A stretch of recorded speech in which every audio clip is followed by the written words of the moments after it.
Hello students, हम कर रहे हैं अपना चैप्टर नंबर 3 करंट इलेक्ट्रिसिटी, जिसमें इससे पहले लेक्चर में हमने देखा device meter bridge. Meter bridge का यूज किया था टू फाइंड अननोन रेजिस्टेंस। आज है हमारे पास एक और डिवाइस पोटेंशियोमीटर।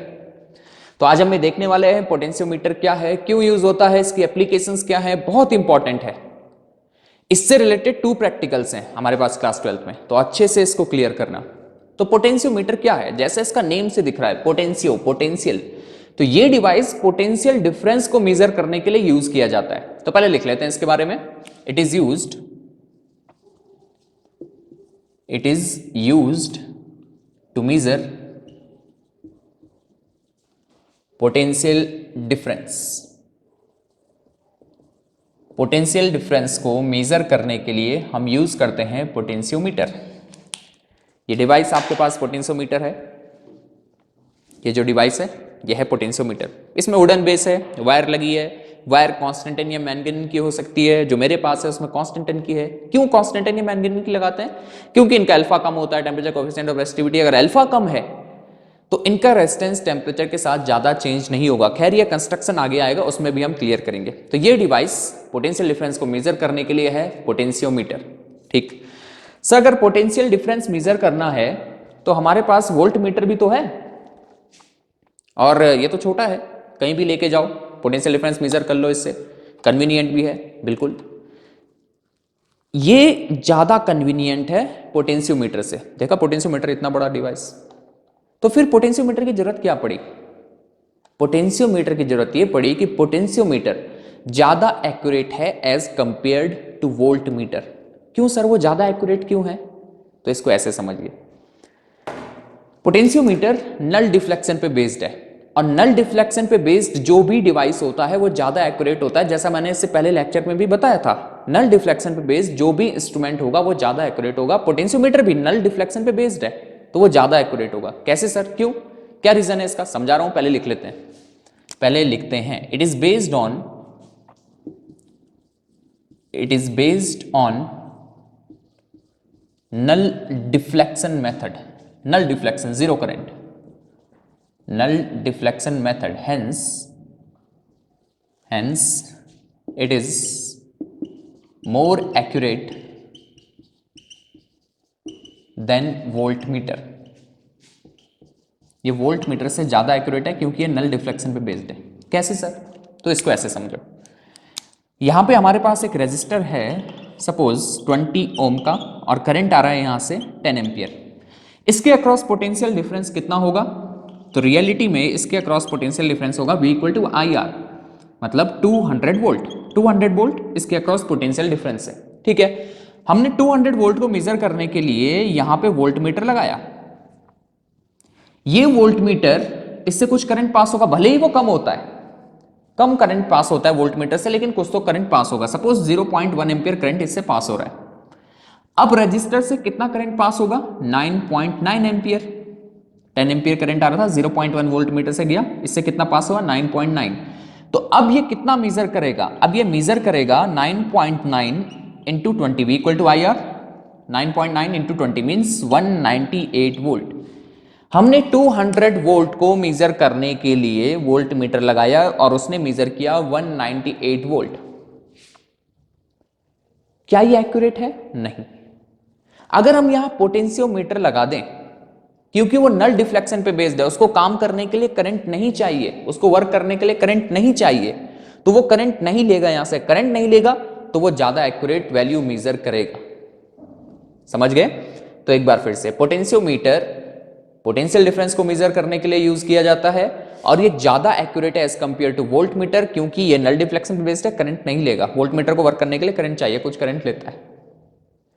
तो नल डिफ्लेक्शन पे बेस्ड जो भी इंस्ट्रूमेंट होते हैं वो ज्यादा एक्यूरेट होते हैं। ज्यादा कन्वीनियंट कौन है? वोल्ट मीटर, उसको कहीं भी आप इजीली ले जा सकते हो, no problem.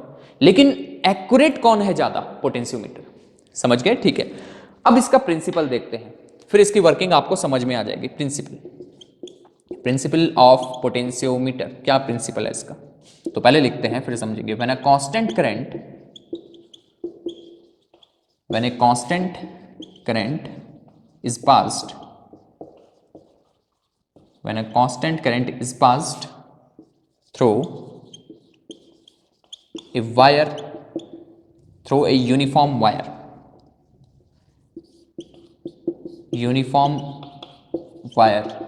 then potential difference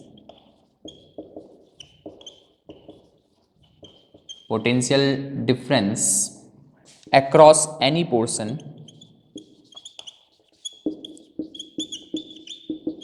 is directly proportional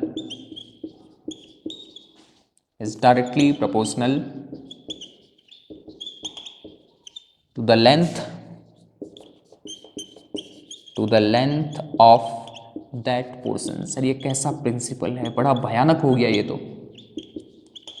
When a constant current is passed through a wire, wire भी कैसी है, यूनिफॉर्म। यहां पे हम ये भी लिख सकते हैं through a wire of uniform area of cross section. तो ये जो यूनिफॉर्म वायर है इसका मतलब है कि जो एरिया ऑफ क्रॉस सेक्शन है वायर का वो यूनिफॉर्म है, कांस्टेंट है, कहीं पे वायर मोटी या पतली नहीं है। फिर से समझो इसको, देखो when a constant current is passed, constant current pass किया जाए किसी वायर से, कांस्टेंट मतलब जो टाइम के साथ बदल नहीं रहा, 1 एम्पियर है तो 1 एम्पियर ही है, और वायर भी कैसी हो, uniform area of cross section, उसका area of cross section constant हो, मैंने उसको शॉर्ट में यूनिफॉर्म वायर लिख लिया। Then potential difference across any portion is directly proportional to the length of that portion.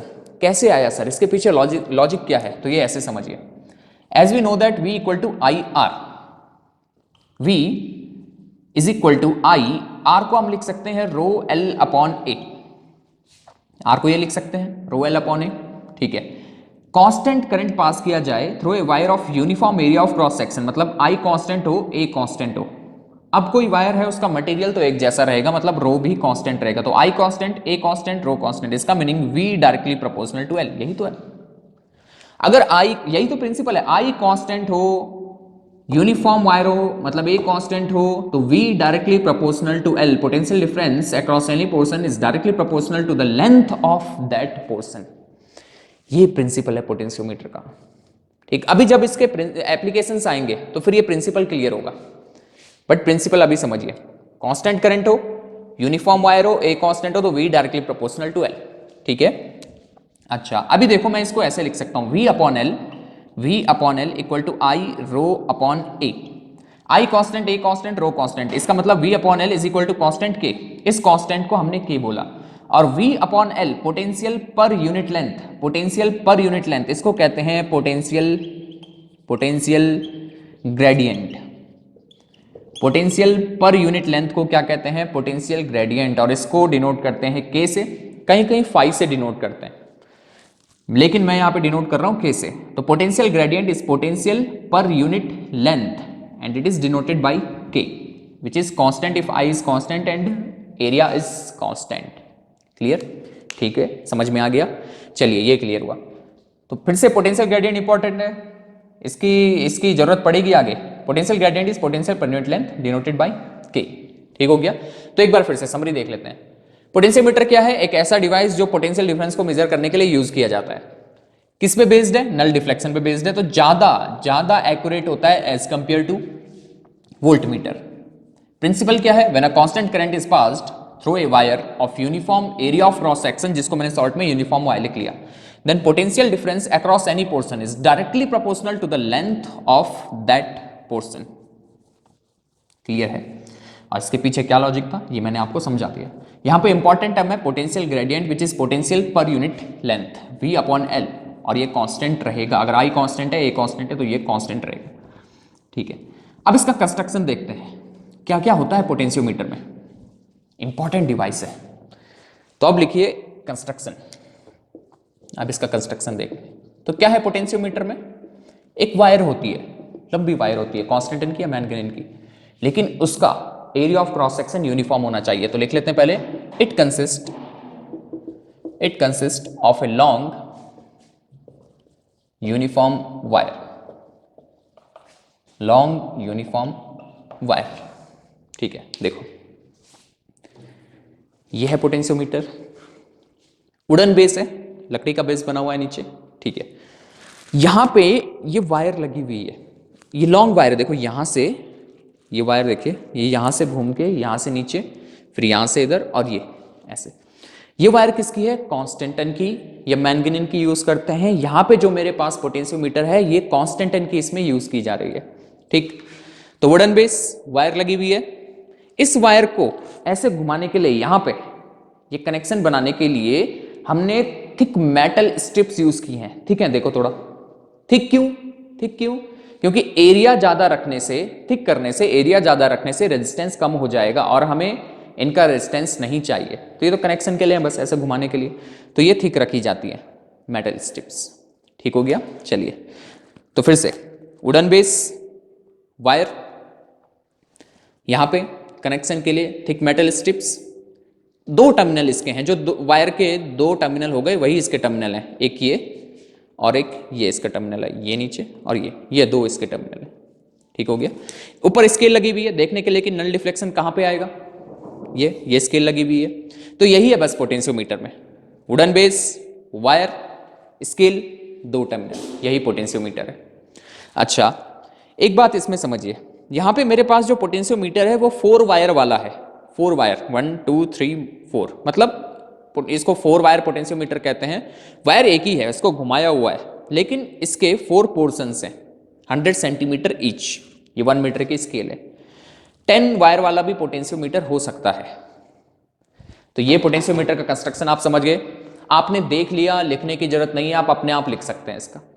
तो मैंने बेसिक लिख लिया, it consist of a long uniform wire. अब इसको ड्रॉ कैसे करते हैं?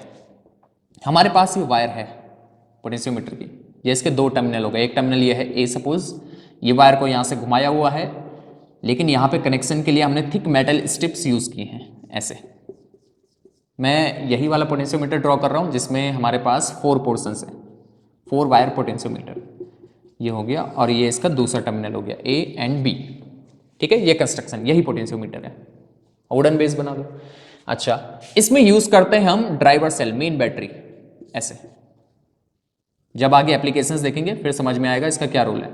तो यहां हमारा ड्राइवर सेल होगा, मेन बैटरी जो है, और हमें चाहिए कि इससे जो पोटेंशियल यहां मिल रहा है ए और बी पे हम चेंज कर पाए। इसके लिए हम रियोस्टेट यूज करते हैं। लेकिन खैर एक्सपेरिमेंटल फिजिक्स में मैंने आपको बताया था कि बैटरी एलिमिनेटर में इनबिल्ट रियोस्टेट होता है, 2 वोल्ट 4 वोल्ट जितना चाहिए आप उससे ले लेते हैं। तो ये हो गया पोटेंशियोमीटर। ठीक है, अच्छा अभी थोड़ा, अब हम जब पोटेंशियोमीटर ड्रॉ करेंगे समझाने के लिए, ये तो आपका ठीक है कंस्ट्रक्शन ऐसे ही होता है, लेकिन समझाने के लिए हम बार बार 4 वायर तो ड्रॉ नहीं करेंगे, एक वायर से काम चलाते हैं हम। तो समझाने के लिए मैं ऐसा सर्किट ड्रॉ करने वाला हूं। ये हमारा ड्राइवर सेल हो गया, मेन बैटरी हो गई, और ये वायर हो गई पोटेंशियोमीटर की, ये इसके दो टर्मिनल ए एंड बी। ठीक है, ऐसा ड्रॉ करेंगे हम। ये 4 वायर को एक ही वायर बना दिया। समझाने के लिए एक वायर से ही समझना पड़ेगा, ये नहीं तो कॉम्प्लेक्स हो जाएगा। सपोज ये जो ड्राइवर सेल है इसका ईएमएफ है V। अभी देखिए ये हायर पोटेंशियल है तो यहां मिलेगा V, ये लोअर पोटेंशियल है नेगेटिव, यहां मिलेगा 0। सपोज ये पोटेंशियोमीटर है, इसकी वायर की लेंथ है, ये जो वायर है इसकी लेंथ है L। यहां पे पोटेंशियल है V, यहां पे है 0, मतलब V minus 0 means V potential difference L length को मिला हुआ है। L लेंथ में कितना पोटेंशियल डिफरेंस है V, तो एक यूनिट लेंथ में कितना पोटेंशियल डिफरेंस होगा?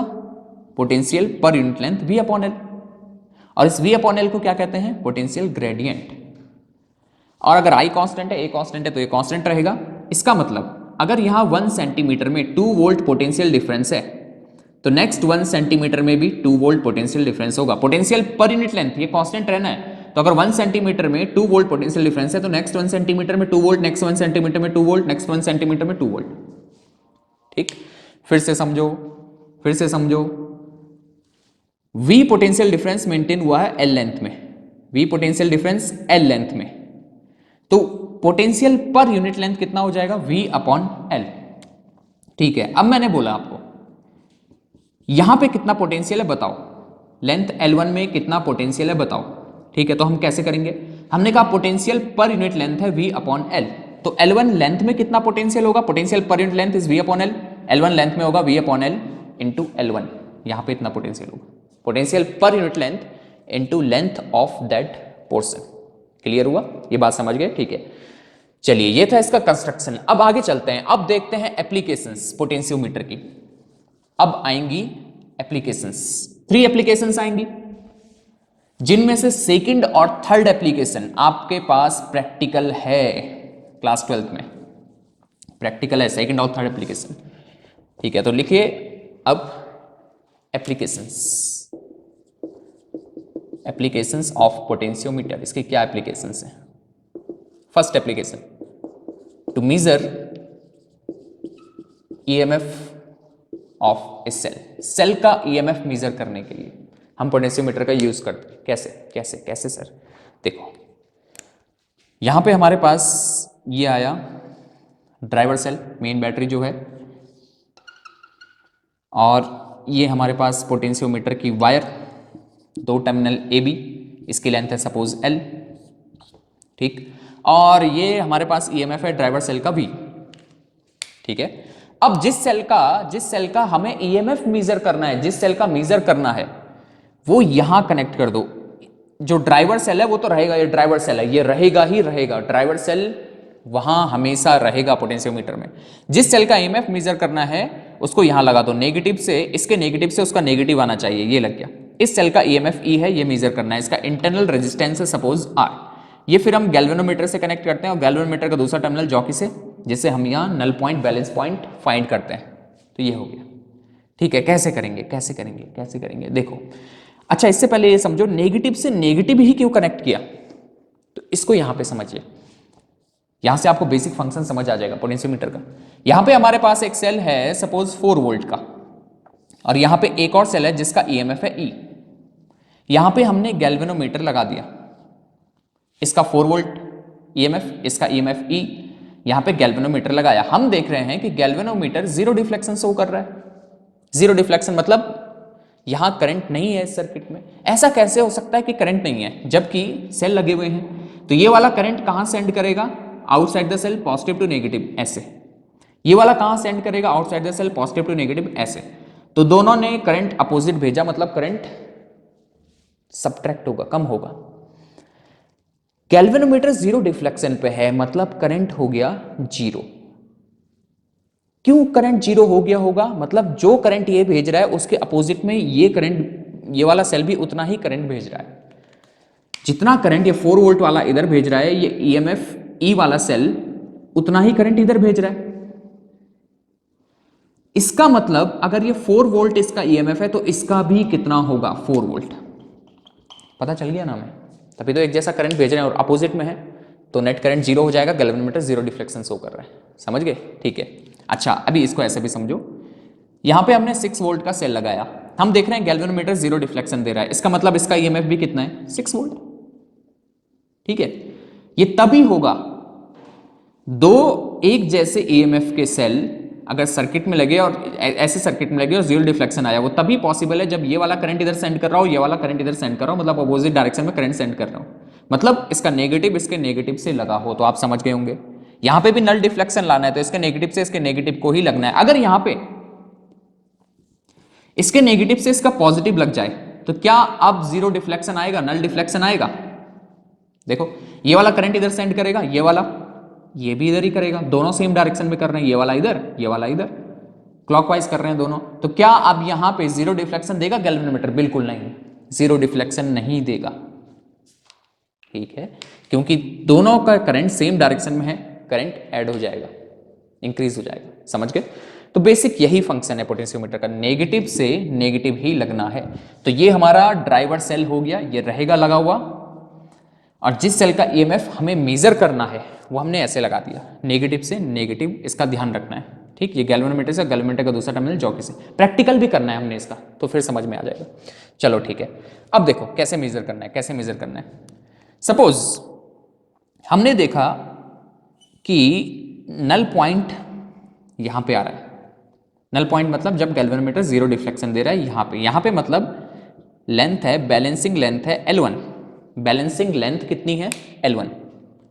ठीक हो गया, बैलेंसिंग लेंथ कितनी है? L1। अब देखो ध्यान से देखना जो मैं बताने जा रहा हूं यहां पे। अगर गैल्वेनोमीटर जीरो डिफ्लेक्शन दे रहा है मतलब यहां करंट नहीं है, और अगर यहां करंट नहीं है तो इसका मतलब यहां पे और यहां पे पोटेंशियल सेम है।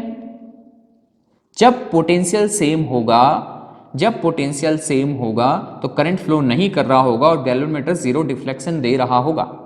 यहां पे पोटेंशियल कितना है, यहां पे देखते हैं, यहां कोई करंट नहीं है, ठीक। यहां पे ईएमएफ, यहां पे पोटेंशियल कितना होगा, इस सेल का ईएमएफ है ई, यहां पे पोटेंशियल कितना होगा ई।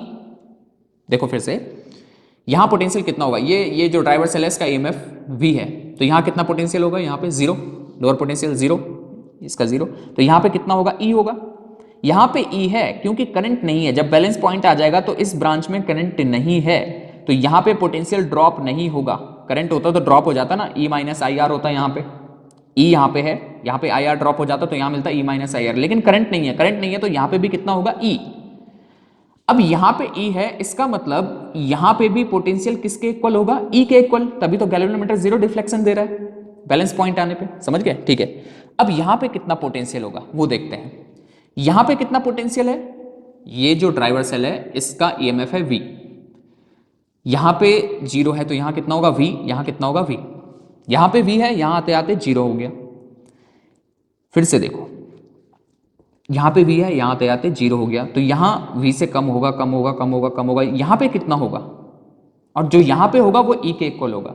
यहां पे कितना है, तो हमने कहा इसका पोटेंशियल पर यूनिट लेंथ है v upon L into length of that portion, उस पोर्सन का लेंथ कितना है L1, तो v upon L is potential per unit length into length of that portion which is L1, it is equal to potential at this point. ये potential कहां पे आ गया, यहां पे कितना पोटेंशियल है, तो हमने कहा potential per unit length into length of that portion, जो पोटेंशियल यहां पे है वो यहां पे है, तभी तो गैल्वेनोमीटर जीरो डिफ्लेक्शन दे रहा है, it means it is equal to E, तो ई इक्वल टू क्या आ गया, ये के है पोटेंशियल ग्रेडियंट के L1, तो मेजर हो गया क्या ईएमएफ, यस ईएमएफ मेजर कर लिया, ईएमएफ इक्वल टू के, L1 इज बैलेंसिंग लेंथ, के क्या है पोटेंशियल पर यूनिट लेंथ, ये कैसे मेजर किया जाए, पोटेंशियल ड्राइवर सेल का देख लो कितना है, L length of potentiometer wire, L1 balancing length, तो मेजर कर लिया हमने ईएमएफ, समझ आ गया, ठीक है। इसको एक क्वेश्चन से समझिए, यहां पे हमारे पास ड्राइवर सेल है सपोज 10 वोल्ट का, और ये पोटेंशियोमीटर की वायर है 100 सेंटीमीटर की, यहां पे सेल का ईएमएफ हमें मेजर करना है, उसका ईएमएफ है सपोज ई, इसका इंटरनल रेजिस्टेंस कुछ होगा, ये गैल्वेनोमीटर लगाया और हम देख रहे हैं बैलेंसिंग लेंथ आया 20 सेंटीमीटर पे, कितने पे, 20 सेंटीमीटर पे, तो बताइए ईएमएफ कितना होगा, तो E equal to V upon L 10 upon 100 into length of that portion which is 20, तो ये कितना हो गया, ये हो गया आपके पास 10 मतलब 2 वोल्ट, तो इसका ईएमएफ कितना आ गया 2 वोल्ट, सही है, समझ आ गया। 2 वोल्ट का मतलब ये है कि यहां पे 2 वोल्ट, यहां पे कितना 2 वोल्ट, तो यहां पे भी कितना होगा 2 वोल्ट, तभी तो गैल्वेनोमीटर जीरो डिफ्लेक्शन दे रहा है, ठीक हो गया, ठीक है, समझ आ गया। अब देखो एक इंपॉर्टेंट पॉइंट मैं यहां पे आपको समझा दूं, इंपॉर्टेंट पॉइंट, सपोज जो ड्राइवर सेल है उसका ईएमएफ कम है और जिस सेल का ईएमएफ हमने मेजर करना है उसका ईएमएफ ज्यादा है, तो क्या आपको बैलेंस पॉइंट मिल पाएगा, कहने का मतलब क्या है, देखो ये ड्राइवर सेल है, इसका ईएमएफ है सपोज 10 वोल्ट, और जिसका हमें मेजर करना है सपोज उसका है 30 वोल्ट, उसका कितना है 30 वोल्ट, तो बताइए क्या बैलेंस पॉइंट आपको मिल पाएगा, बैलेंस पॉइंट मिल पाएगा, सोचो सोचो सोचो। अगर ये 10 वोल्ट का ड्राइवर सेल है तो यहां पे तो 10 वोल्ट हो गया, ठीक है, हायर पोटेंशियल पे, यहां हो गया जीरो, यहां कितना हो गया लोअर पोटेंशियल पे जीरो, यहां जीरो, ठीक, यहां पे 30 बैलेंस पॉइंट मिल जाएगा, तो यहां पे 30, यहां 30 होना पड़ेगा तभी बैलेंस पॉइंट आपको मिलेगा, ये 30 है ना, यहां अगर बैलेंस पॉइंट चाहिए मतलब गैल्वेनोमीटर जीरो डिफ्लेक्शन पे चाहिए, तो यहां पे इसके 30 है, तो यहां पे भी कितना होना पड़ेगा 30, क्या यहां 30 हो सकता है, नहीं, ये तो 0 से 10 तक ही है, 30 कहां से होगा, ड्राइवर सेल 10 वोल्ट का था तो यहां 0 से 10 वोल्ट तक बना, क्या यहां 30 पॉसिबल है बनना, नहीं, इसकी लिमिट तो 10 वोल्ट तक है, 30 चाहिए बैलेंस पॉइंट फाइंड करने के लिए ताकि गैल्वेनोमीटर जीरो डिफ्लेक्शन पे आ जाए, तो यहां 30 नहीं मिल सकता। इसका मतलब अगर ड्राइवर सेल का ईएमएफ कम है और जिस सेल का ईएमएफ आपको मेजर करना है उसका ज्यादा है, तो आपको बैलेंस पॉइंट नहीं मिल सकता, समझ गए, ये इंपॉर्टेंट पॉइंट है इसका, इसको नोट कर लेते हैं, इसको नोट कर लेते हैं। पहले एक और समझ लो, देखो सपोज इसका 40 हो गया, क्या अब आपको बैलेंस मिलेगा, अब ये 0 से 40 तक की रेंज हो गई, यहां पे आपको बैलेंस पॉइंट फाइंड करने के लिए यहां 30, तो यहां कितना चाहिए 30, तो 30 तो आ सकता है कहीं पे, 0 से 40 तक है, 30 यहां पे आ गया, सपोज यहां पे 30 आ गया, ठीक, अब मिल सकता है, तो इसको नोट कर लेते हैं, इसको नोट कर लेते हैं, इंपॉर्टेंट पॉइंट है, इंपॉर्टेंट पॉइंट है, तो इसको लिखते हैं बहुत इंपॉर्टेंट है। EMF of driver cell must be greater than EMF of the cell to be measured। जिसका EMF मेजर किया जाना है उसका EMF कम होना चाहिए और ड्राइवर सेल का EMF ज्यादा होना चाहिए। ड्राइवर सेल का EMF ज्यादा होना चाहिए उस सेल के EMF से जिसको मेजर किया जा रहा है। समझ गए? अगर ड्राइवर सेल का कम होगा तो आपको बैलेंस पॉइंट नहीं मिलेगा, गैल्वेनोमीटर एक ही डायरेक्शन में डिफ्लेक्शन देगा। ये नोट कर लिया था, कर लेना, पॉज करके नोट कर लेना। ठीक है जी, ये थी इसकी फर्स्ट एप्लीकेशन। तो क्या है first application? To measure EMF of a cell. कैसे मेजर करना है? ऐसे सर्किट बना दो, बैलेंस पॉइंट कहां पे आ रहा है देखो, V अपॉन L फाइंड करो, पोटेंशियल ग्रेडियंट है जो, और काम बन जाएगा। अब सेकंड एप्लीकेशन, अब ये जो सेकंड और थर्ड एप्लीकेशन आने वाली है ये प्रैक्टिकल है हमारे पास, ये प्रैक्टिकल है हमारे पास, तो अच्छे से देखना इसको, अच्छे से देखना। Second application to compare EMF of two cells. अब कंपेयर करना है, रेशियो फाइंड करना है, to compare EMF of two cells. ठीक है, कैसे कंपेयर करें, कैसे कंपेयर करें, देखो कैसे कंपेयर करना। यहां पे हमारे पास आया ड्राइवर सेल ऐसे, ये हमारे पास पोटेंशियोमीटर की वायर ए टर्मिनल और ये इसका दूसरा टर्मिनल बी, इसकी लेंथ है सपोज L, पोटेंशियोमीटर की वायर की लेंथ है L। ठीक है, अब हमें कंपेयर करना है दो सेल का ईएमएफ। तो एक सेल हमने ऐसे लगाया नेगेटिव से नेगेटिव, ठीक है, इसका इंटरनल रेजिस्टेंस है सपोज R1 और इसका ईएमएफ है E1। दूसरा सेल भी लगाना है, कंपेयर करना है टू सेल्स का ईएमएफ, इसका नेगेटिव, इसके नेगेटिव के साथ ऐसे, इसका ईएमएफ है सपोज E2 और इंटरनल रेजिस्टेंस R2। इनको लगा देना है बारी बारी सर्किट में। तो हमने कहा कौन निकाल रहा लगा रहा, हमने टू वे की लगा दी। क्या है ये है टू वे की, और उसको गैल्वेनोमीटर और जॉकी के साथ ऐसे लगा दिया। क्या है ये? टू वे की। टू वे की मतलब दो रास्ते हैं इसके। जब आपको ये वाला सेल सर्किट में चाहिए तो स्विच यहां लगा दो, इसको हटा दो, इस वाले स्विच को हटा दो। जब ये आपको ये वाला सेल चाहिए E2 वाला तो यहां लगा दो। ठीक हो गया, ये टू वे की। अभी देखो स्टेप्स देखो, फिर से देखो क्या एप्लीकेशन है, to compare EMF of two cells, मतलब हमें इनका रेशियो फाइंड करना है, E1 अपॉन E2 फाइंड करना है। कैसे करें? तो हमने ऐसा सर्किट डिजाइन किया इसमें। अभी मैं वो सर्किट भी बताऊंगा जो प्रैक्टिकली आपको सेटअप करना है, जो एनसीईआरटी में दिया गया, लेकिन पहले समझने वाला सर्किट ये हो गया। देखो अब हम क्या करते हैं, क्या स्टेप्स है हमारे पास। पहले हमने E1 वाले को कनेक्ट किया और E2 को डिस्कनेक्ट कर दिया। तो यहां पे लिखता हूं मैं, when E1 is connected and E2 is disconnected, let balancing length is L1। E1 को कनेक्ट कर दिया, E2 हटा दिया। सपोज बैलेंसिंग लेंथ L1 आती है, अगर बैलेंसिंग लेंथ L1 आती है तो E1 equal to KL1, K is potential gradient, जैसे इससे पहले देखा था to measure EMF of two cells में, E1 इक्वल टू KL1, ये आ जाएगा। अच्छा इसको देखो, इसको प्रिंसिपल ऑफ पोटेंशियोमीटर से भी हम थोड़ा कनेक्ट करते हैं। प्रिंसिपल ऑफ पोटेंशियोमीटर क्या था? अगर I कांस्टेंट रहे, A कांस्टेंट रहे, तो potential difference is directly proportional to the length of that portion. तो E1 directly proportional to the length of that portion, ये तो कांस्टेंट है ना पोटेंशियल ग्रेडियंट, तो E1 directly proportional to L1। यहां से भी आप समझ सकते हैं direct, E directly proportional to L। अगर I कांस्टेंट है, A कांस्टेंट है, इसको ओपन करेंगे तो क्या आता है? पोटेंशियल ग्रेडियंट ये आ गया। तो ज्यादा कंफ्यूज नहीं होना, जैसे हमने देखा to measure EMF of cell E equal to KL, तो यहां पे भी यही आ गया। फिर से देखो, E1 को कनेक्ट किया, E2 हटा दिया, तो E1 इक्वल टू KL1 आ गया। अब व्हेन E2 इज कनेक्टेड, अब E2 कनेक्ट कर दिया एंड E1 इज डिसकनेक्टेड,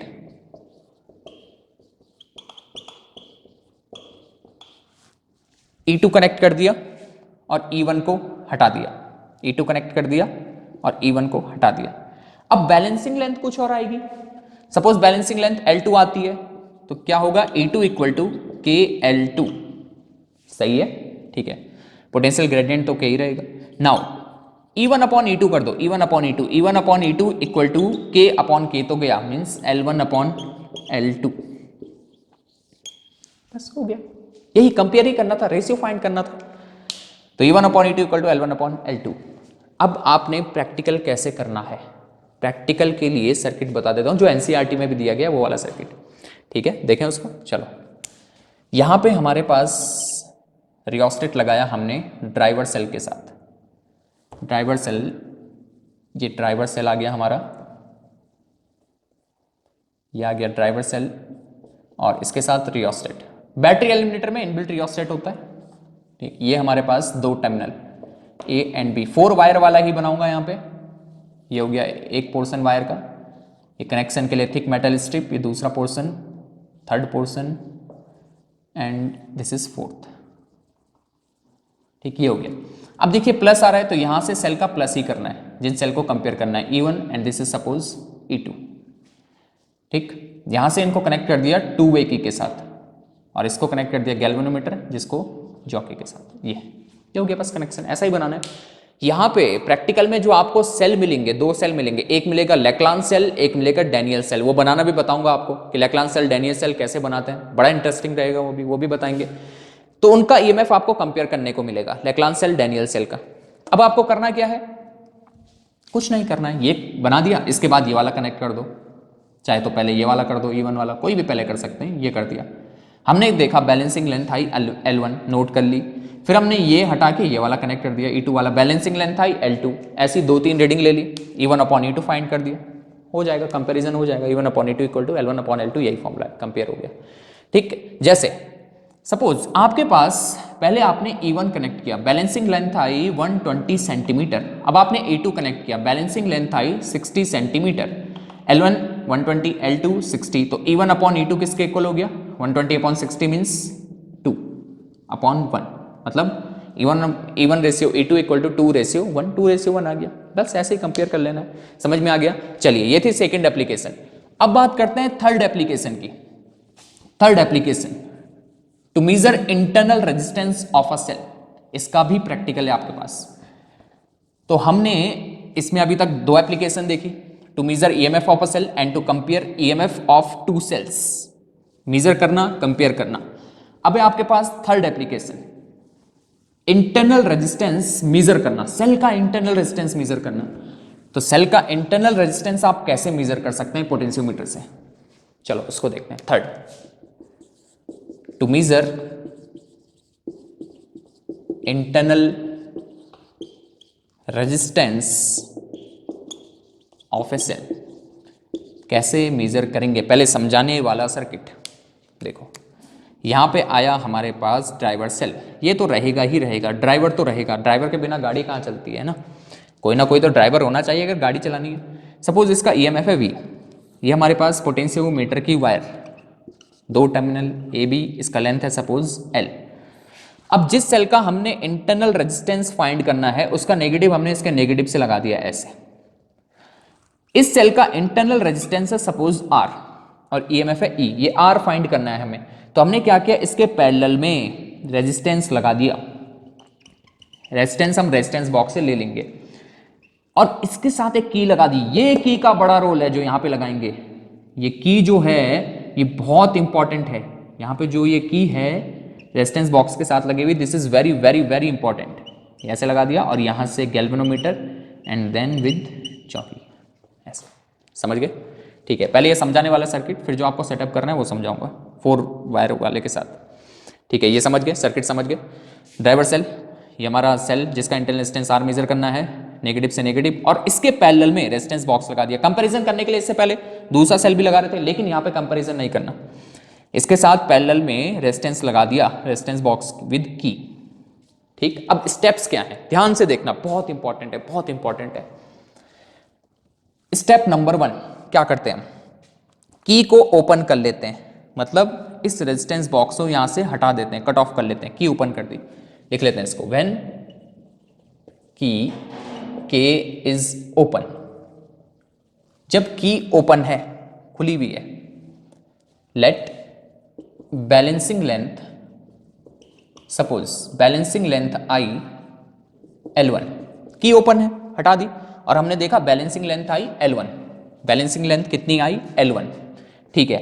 तो बैलेंसिंग लेंथ L1 आई, तो यहां पे देखना पड़ेगा क्या पोटेंशियल होगा, वो यहां पे भी होगा, ठीक, यहाँ पे कितना पोटेंशियल है देखो, जब ये हट गया और बैलेंस पॉइंट आ गया तो मतलब यहाँ से कोई करंट फ्लो नहीं कर रहा है, यहाँ तो है ही नहीं ना, ये तो हट गया, यहाँ कोई करंट फ्लो नहीं कर रहा है, यहाँ पे पोटेंशियल ई होगा, इसका हायर पोटेंशियल ईएमएफ ई है तो यहाँ पे ई होगा, करंट फ्लो नहीं कर रहा है, यहाँ पे ड्रॉप नहीं होगा तो यहाँ पे भी ई होगा। इसका मीनिंग बैलेंसिंग लेंथ कितनी है L1, so E equal to potential gradient into balancing length L1, सही है, ठीक है।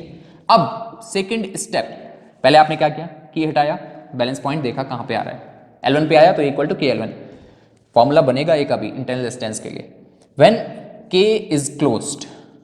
अब आपने की को क्लोज कर दिया ऐसे, अब बैलेंस पॉइंट L2 पे आया, बैलेंस पॉइंट कहां पे आया, L2 पे, लिख नहीं रहा हूं उसको, ठीक है, बैलेंस पॉइंट L2 पे आया।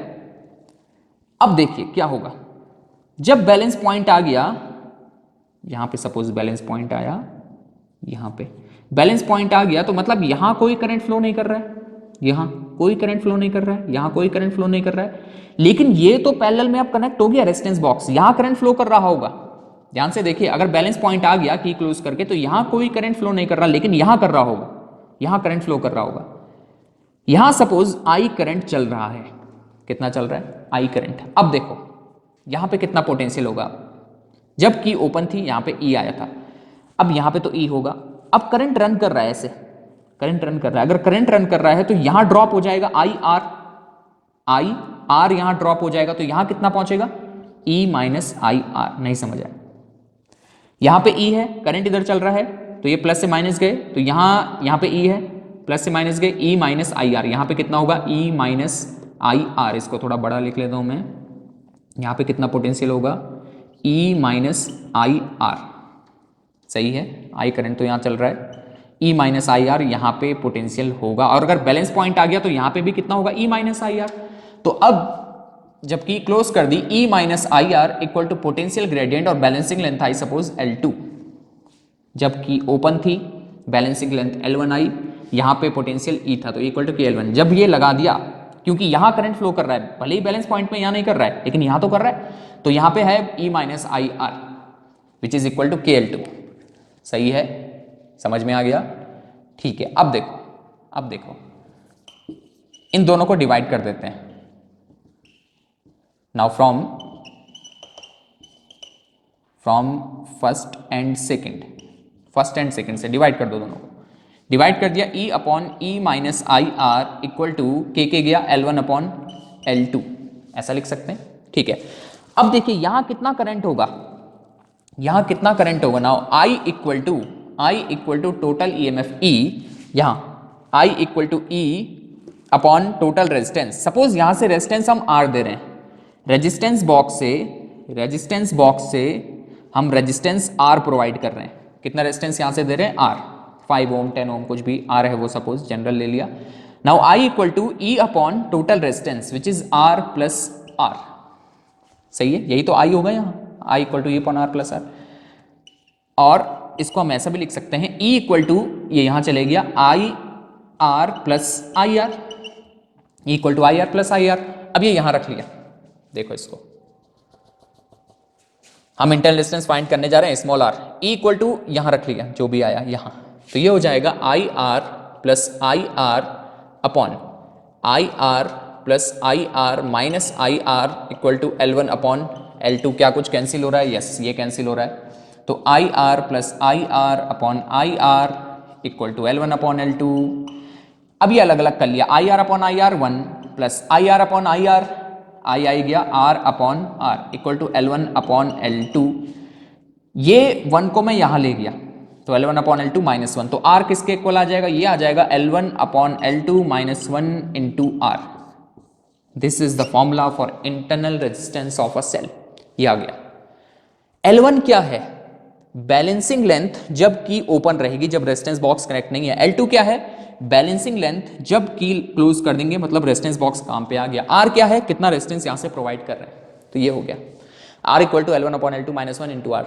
इंटरनल रेजिस्टेंस ऐसे आप फाइंड कर सकते हैं, ठीक है, प्रैक्टिकल करना है इसका। तो क्या स्टेप्स हैं, एक बार फिर से, कनेक्शन ऐसे बनाया, ठीक है, की का बड़ा रोल है जैसे मैंने पहले भी बताया। पहले इसको हटाया, L1 आया, इसको लगाया, बैलेंसिंग लेंथ L2 आया, साथ में कितना प्रोवाइड किया वो R हो गया। फॉर्मूले पे रखा, 2-3 रीडिंग ले ली, एवरेज निकाल लिया, हमारे पास ये इंटरनल रेजिस्टेंस आ गया, ठीक है। अच्छा, अब जो आप सर्किट बनाएंगे जो एनसीईआरटी में भी दिया गया है वो वाला बता देता हूं मैं थोड़ा। ये हो गया, ये हो गया, ठीक है। अब मैं वो सर्किट बता देता हूं आपको थोड़ा जो एनसीईआरटी में भी दिया गया है और जो आप कनेक्ट करेंगे 4 वायर के साथ, ताकि आपको फील आ जाए फिर प्रैक्टिकल का। ये हमारे पास ड्राइवर सेल, ये रियोस्टेट, खैर बैटरी एलिमेंटर में इनबिल्ट होता है। ये हमारे पास 2 टर्मिनल्स वायर के, ये हमारे पास ऐसे कनेक्शन के लिए थिक मेटल स्ट्रिप्स 1 2, ये थर्ड पोर्शन आ गया और ये आ गया इसका 4th पोर्शन, ठीक है। इतना हो गया। अब देखो, अब देखो यहां से हमने सेल, ये प्लस आ रहा है ना, तो सेल का प्लस ही लगेगा, प्लस के साथ प्लस ही लगेगा। इस सेल का इंटरनल रेजिस्टेंस फाइंड करना है, सपोज वो है आर, ईएमएफ ई। इसके पैरेलल में क्या लगाना है हमने, रेजिस्टेंस बॉक्स विद अ की का बड़ा रोल है।